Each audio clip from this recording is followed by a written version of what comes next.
The moment I transmigrated into the role of the tormented male lead, my CEO wife handed me the divorce papers.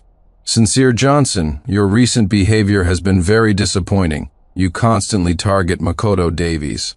Let's just end this marriage." At the same time, I heard her inner monologue.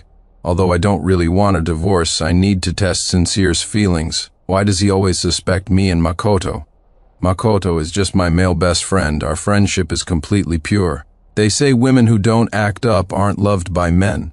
I'll scare him with the divorce papers, make him beg me not to leave, and ensure he's utterly compliant afterward."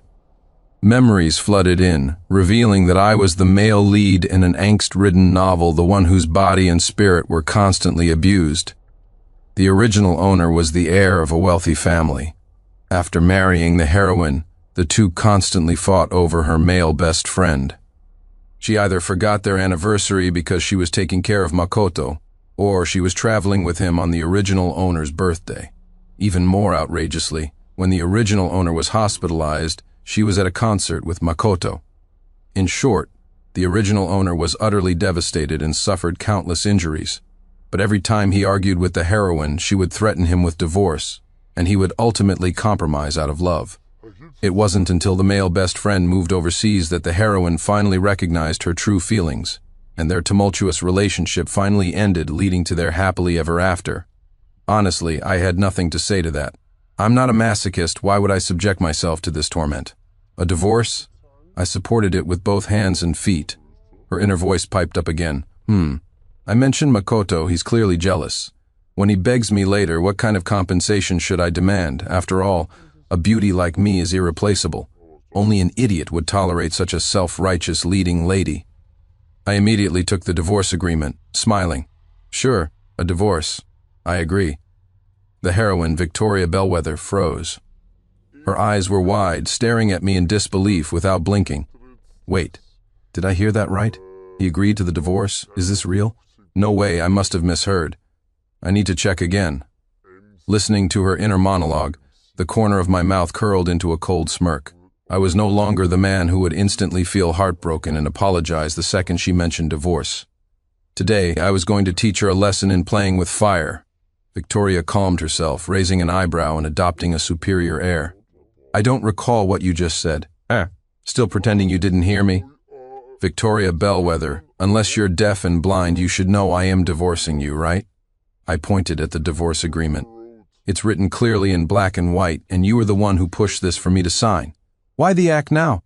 Or were you just using this as leverage to make me grovel? I didn't indulge her, immediately exposing her tactic. Having said that, I signed the divorce agreement with a flourish. That's how fast it was. Victoria's face changed dramatically. She didn't take the papers I handed over, clearly still stunned. I asked impatiently, "Don't tell me you regret it?" Victoria snapped back to reality, automatically replying, "Of course not." Her inner monologue, however, was running non-stop. Is Sincere Johnson bluffing? Or is he genuinely furious because of Makoto this time? But I haven't done anything wrong. It's all his fault for not giving me enough security. Victoria took the divorce agreement and gave an unhappy huff. Sincere Johnson, you need to understand the reason we're divorcing is entirely you. I am your wife, yet you lack even the most basic trust in me. That hardly makes you an adequate husband. Makoto and I have known each other for years. If we wanted to be together, it wouldn't have been you I married. It's your own small-mindedness and misunderstanding, so I believe you owe me an apology. What? I was astounded by Victoria's shameless declaration.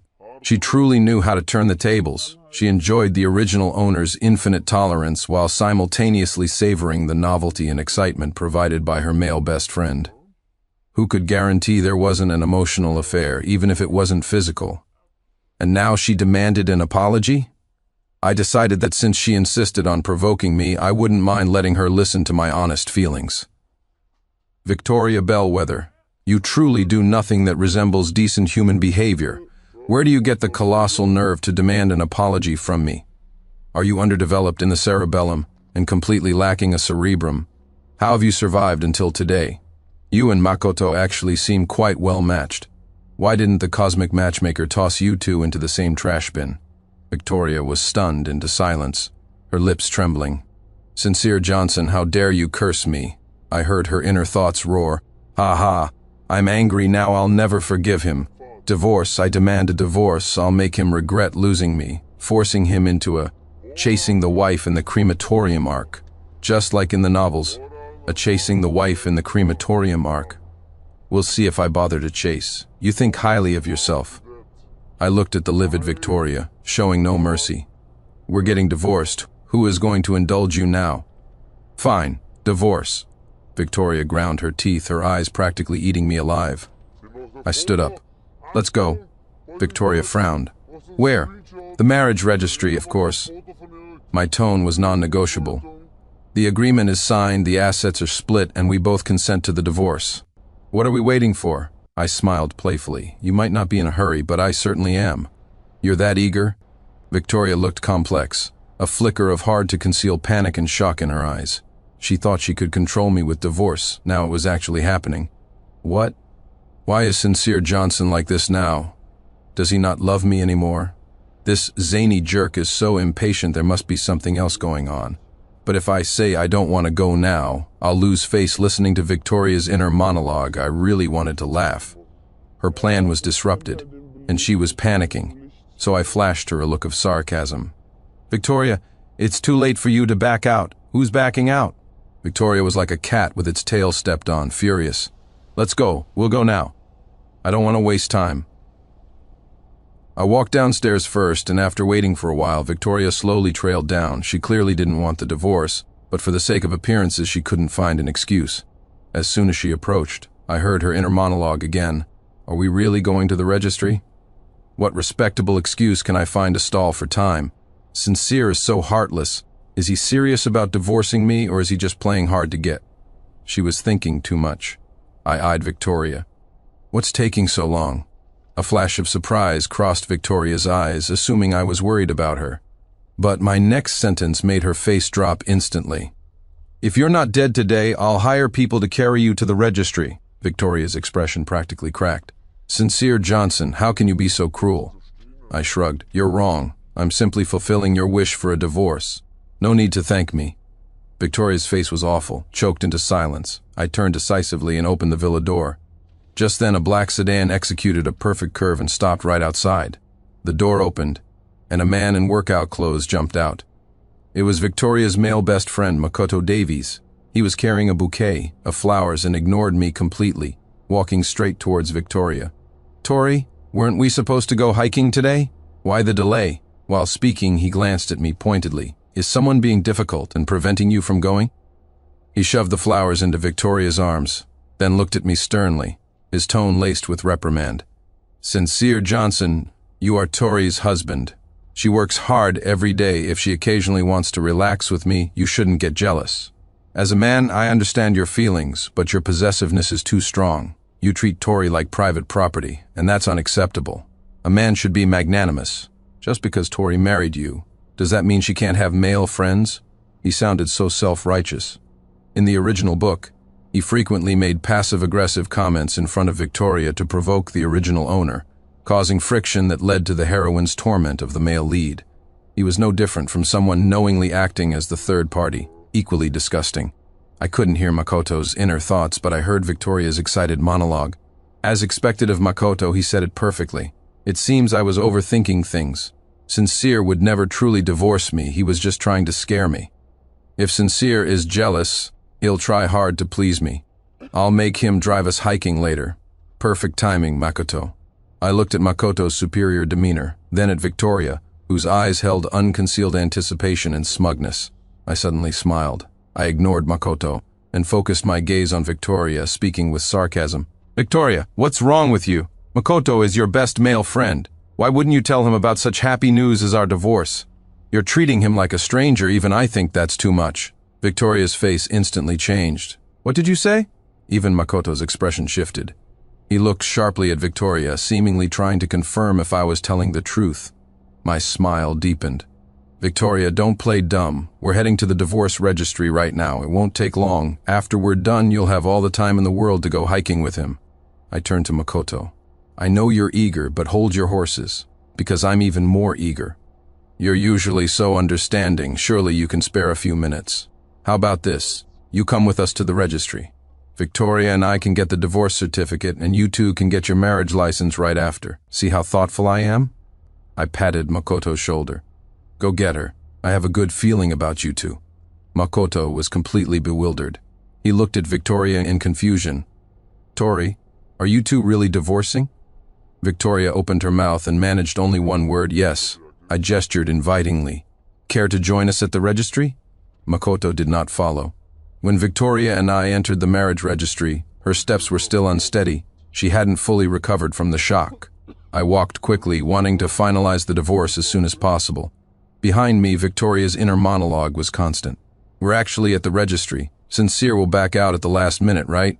No matter what I did before, he never acted like this. He's acting like he's on drugs.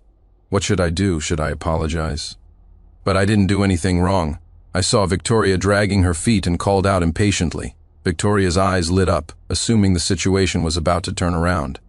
I immediately poured cold water on her hope.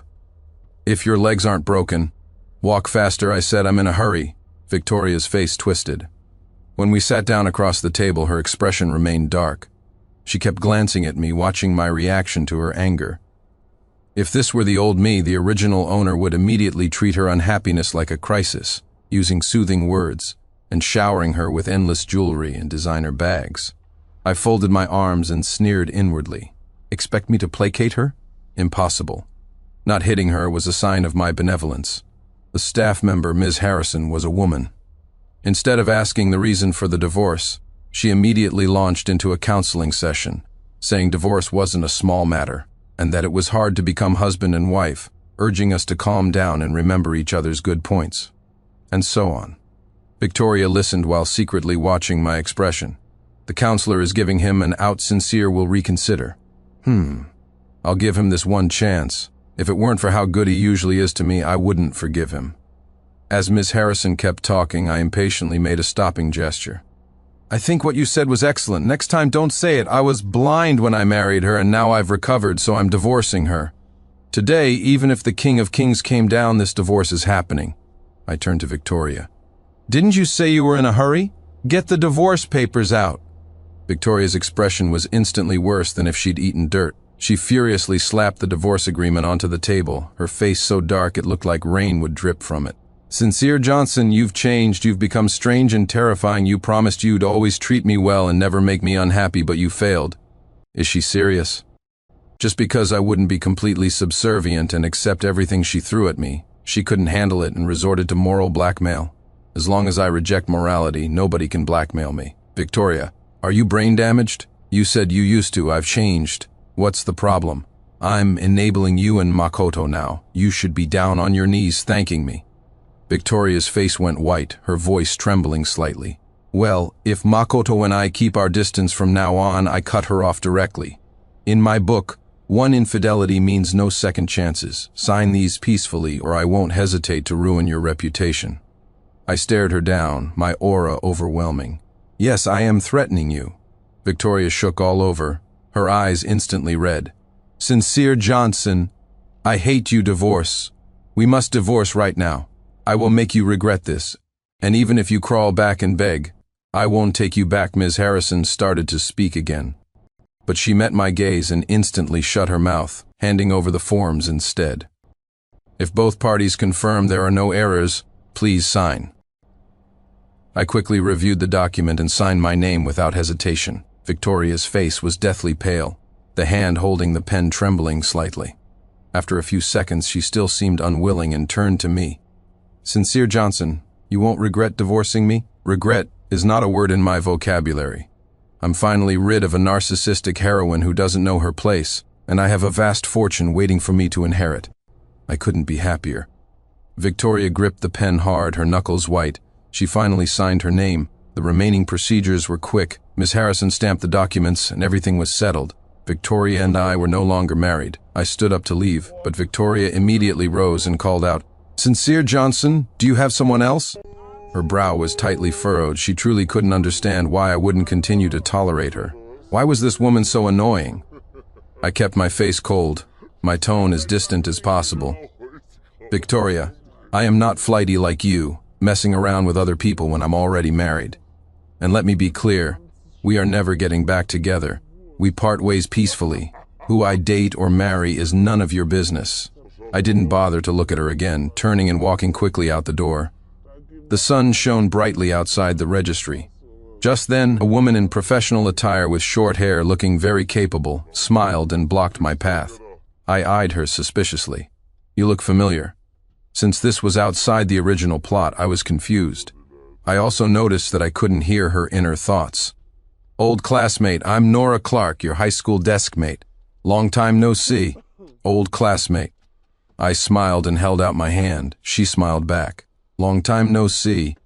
After the original owner married Victoria, she demanded he delete all contact information for female friends and classmates on his phone and social media, claiming it gave her sufficient security and proved his undying loyalty. She had a male best friend she never kept distance from, yet she strictly controlled the original owner's social circle. Her double standards were impressive. Sincere Johnson, I came to find you today because she was interrupted. Sincere Johnson, you said you didn't have someone. Victoria angrily arrived next to me, her voice involuntarily rising. Who is she? Nora politely greeted her. Miss Bellwether, I'm Sincere Johnson's high school classmate. I even attended your wedding. Victoria's hostility didn't lessen. She scrutinized Nora and me, trying to determine the truth of the statement. At the same time, her inner monologue was constant. Is Sincere really seeing someone? If he dared to cheat on me, I'll destroy him. This girl has no femininity. She's not Sincere's type. Did I guess wrong? But it's wrong for him to smile at another woman. Victoria frowned unhappily. You came specifically to find Sincere? He didn't find you on purpose to make me jealous, did he? Tisk tisk. So childish. Does he think I'd fall for that? I just casually asked, are you? Nora smiled. Yes, I am. Victoria exploded. Why are you looking for him? Don't you know he has a wife? I've never seen him contact you before. How did you know he was here today? Or have you two been in contact privately all along? She looked at me mournfully. Sincere Johnson, how could you do this to me? Nora's expression was awkward. I stepped forward, standing between them. Victoria, do you live by the sea? You're certainly nosy. I said again, we are divorced. From now on, you better act like you're dead and never appear in front of me. Victoria froze. The next second, she actually burst into tears. Sincere Johnson, you cursed me for another woman. Victoria, I sincerely suggest you get your brain checked. I've discovered you not only act disgracefully, but you also don't understand basic human language. Victoria cried harder, looking utterly devastated. Sincere Johnson, I don't believe you truly don't love me anymore. It was useless to communicate with her. I didn't want to waste any more breath. Old classmate, if you have business, get in the car. I gave Nora a look. She understood, quickly followed me, and got into my car. Through the rearview mirror, I saw Victoria chasing us for a few steps, but since I drove away quickly, she only inhaled my exhaust fumes. Sincere Johnson, did you really divorce Victoria Bellwether? Nora seemed a little hesitant to ask, but she did anyway. Yes, I did. I don't feel anything about it. Divorce isn't the same as bankruptcy. There's nothing to hide. Well, congratulations then. Nora saw I wasn't upset and relaxed considerably. Right. Why did you come looking for me? I hadn't been in touch with her for years. I really couldn't figure out why she found me the moment I stepped out of the registry. Sincere Johnson, I have a good friend. She's liked you for many years. I wanted you two to meet, even just as friends. Nora clasped her hands, pleading. You must agree. She's my best friend, and I want to help her. I paused. I didn't recall this character in the novel. The original plot focused solely on the turbulent romance between the hero and heroine, with no new emotional entanglements for the male lead. Had my presence altered the plot? Shaking off the thought, I neither agreed nor refused, but asked, Who is it? Nora enthusiastically replied, Vivian Smith, you'll definitely like her when you meet her. When I arrived at the coffee shop, Nora wasn't there. A few days ago, after hearing her plea, I finally agreed to meet Vivian Smith. After all, I was extremely curious about the kind of woman who would immediately learn about my divorce and ask Nora to find me. After sitting down, I received a message from Nora. Hey, sorry old classmate, I won't be a third wheel. You and Vivi have a good chat. I put away my phone, and someone sat down opposite me. Hello, I'm Vivian Smith. The girl wore a white dress, her long hair naturally draped behind her. She had a classical, reserved beauty. Hello, I replied, but was immediately startled by Vivian Smith's inner monologue. Ha ha, Sincere Johnson is so hot finally I get to be close to him. Handsome uppa, tee-hee, sizzle hiss. His chest muscles look great. Will I get a chance to bury my face there? Can I? Listening to her inner thoughts, I was somewhat bewildered. I used to only hear Victoria's thoughts. Now I could hear hers. What was going on? Sincere Johnson, let's order coffee first, and then we can talk slowly. Vivian Smith tucked a stray strand of hair behind her ear, looking at me with a sweet smile. Damn it, if Makoto, that pure fool, hadn't messaged the group chat saying Victoria got divorced, I wouldn't have this chance. He was useful for once. Thank you, Victoria, for being so self-absorbed, giving me this opening. Oops, if I kissed Sincere now, would he freak out? The contrast between Vivian Smith's calm exterior and her wildly enthusiastic inner monologue was huge. How did she manage to look so composed while her mind was cheering? The coffee arrived and we each took a cup. I slowly drank mine while she stirred her coffee, staring at me constantly. Her inner voice didn't stop. Mom, he just said hello. I almost jumped up and gave him a big kiss. Good thing I reacted quickly. Oppa's hands are so perfectly articulated. Slurp, slurp, slurp. I was momentarily speechless. I put down my coffee. Wow, Oppa is wearing a watch. Nice wrists. Lick, lick, lick. Speechless. Do you know Makoto Davies? I asked. She had mentioned him in her thoughts, making me curious. Just a former schoolmate, Vivian Smith replied faintly, showing no emotion. But her inner monologue immediately complained. Shouldn't Sincere hate Makoto? Why bring up that idiot? When I marry Sincere, I won't let that pure fool Makoto bully him. Am I jumping the gun a bit? I watched Vivian Smith's face slowly turn red, almost failing to suppress a laugh. Suddenly my eyes widened. Vivian Smith, wasn't she Makoto Davies' white moonlight? Makoto had always loved her, but she didn't reciprocate. After she moved abroad for work, Makoto left heartbroken. In the end, only the hero and heroine ended up together. It turned out Vivian Smith actually liked the original owner, Sincere Johnson. Vivian Smith put down her spoon and leaned forward slightly, speaking earnestly. Although this is our first meeting and what I'm about to say might be abrupt, please believe that I'm sincere. Sincere Johnson, I like you. I have since the first time I saw you. I want to marry you. At the same time I heard her inner thoughts roar, the line I practiced 1,000 times. Finally, I get a chance to say it. The joy is incomprehensible, that feeling of falling for the groom at someone else's wedding. Sincere, please don't reject me, boo-hoo. I should cry a little first. Vivian Smith finished speaking and looked at me nervously. Looking at that face, I couldn't say no. I wanted to give us both a chance. We can start as friends. Vivian Smith's face fell slightly. I heard her inner monologue lamenting, did I just get friend-zoned? No, I'm going to cry myself to death, I quickly clarified. It's not a friend zone. If I wasn't interested, I would have refused you immediately. Vivian Smith's eyes curved into a smile. Okay, let's start as friends. Her inner thoughts were extremely excited. I understand, I get it. Boyfriends are friends too, right? Who understands this? My family, your girl is eating well tonight, hehehe. I was speechless. Seeing the time, I bid her farewell and added her on social media. Before we parted, Vivian Smith asked expectantly, can I shake your hand? No problem. My hand now smells like Sincere Johnson. I'm not washing it when I get back. I'm going to clutch my hand, clutch, clutch, clutch. I was speechless again. In the following days, Vivian Smith and I met frequently, and our feelings for each other quickly warmed. One day, I received a call from my butler right after work, saying my father was angry about the divorce and wanted me to come home. When I entered the house, my father, Frederick Johnson, Victoria Bellwether, and her parents were all there. Victoria glanced at me, a hint of smugness in her eyes.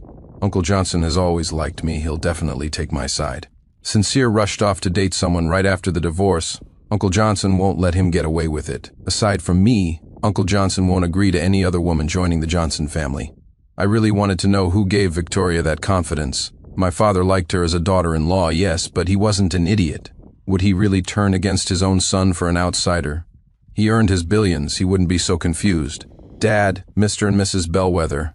I greeted them and sat down. Victoria's parents looked embarrassed, and Victoria frowned, looking furious. My father spoke first. Sincere, what is going on? Tori says you divorced her because you found another girl. Is that true? What? I knew Victoria was shameless, but I didn't expect her to slander me. Victoria avoided my gaze, looking guilty. Her parents were also angry, giving me hostile looks, but their words were soft. Sincere Johnson, you and Tori have been together for so many years. You can't just end it like this. Settle down, stop associating with those messy people outside, and we'll forgive you this time. This was truly eye-opening. They thought my divorce was just a temporary fit of pique. I sneered, ignoring them, and looked at my father. The reason I divorced Victoria isn't because I was seeing someone else. It's because Victoria acts disgracefully. She spends every day with her male best friend, acting like they're married. I continued, watching Victoria's face turn darker. Dad, you didn't know this, but when I was in the hospital last time, Victoria was at a concert with her male best friend. My father's face instantly changed, and he looked at Victoria with unconcealed fury. Victoria hung her head, her inner thoughts frantic. What is Sincere Johnson doing? He always thought these things were embarrassing and never told anyone. Why is he saying everything now? I'm finished. Uncle Johnson is angry. What if he doesn't help me? I scoffed. What are mouths for? Speaking, of course. Should I just swallow the injustice? Victoria's parents looked awkward, attempting a weak laugh. Sincere Johnson, you misunderstand. Makoto Davies and Tori are truly just old friends who have known each other for years, like a brother to her. I gave a cold smile. Really? I don't believe you. Victoria's parents' faces instantly soured. We are your elders.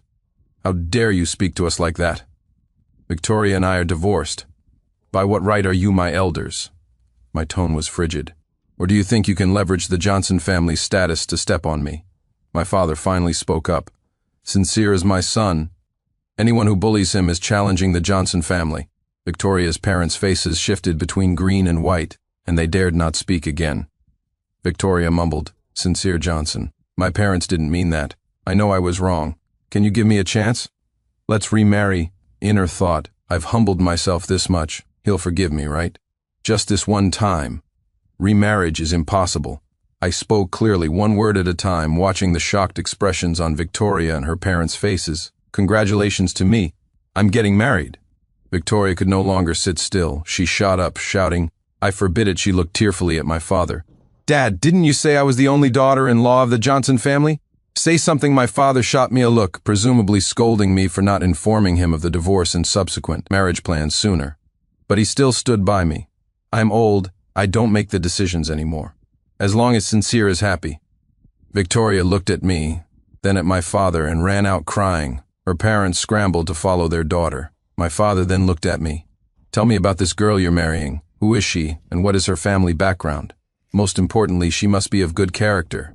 After telling him everything, I called Vivian Smith and scheduled a time for her to come and meet him personally. The day Vivian Smith and I went to the registry to get our license, we ran into Makoto Davies at the entrance.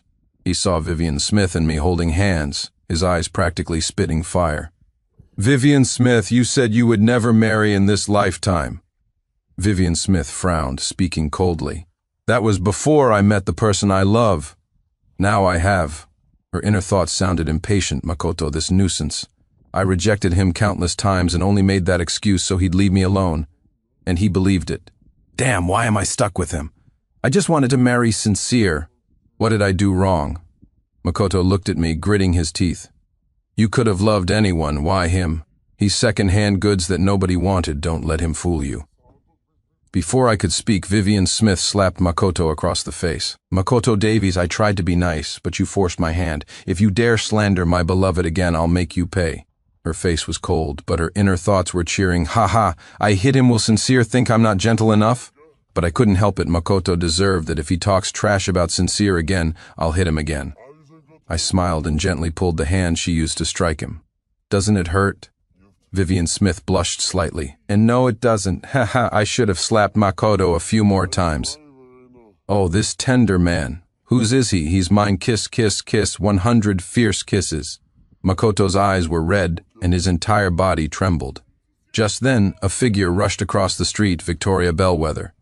She looked haggard and frowned as she questioned me. Sincere Johnson, why did you block me?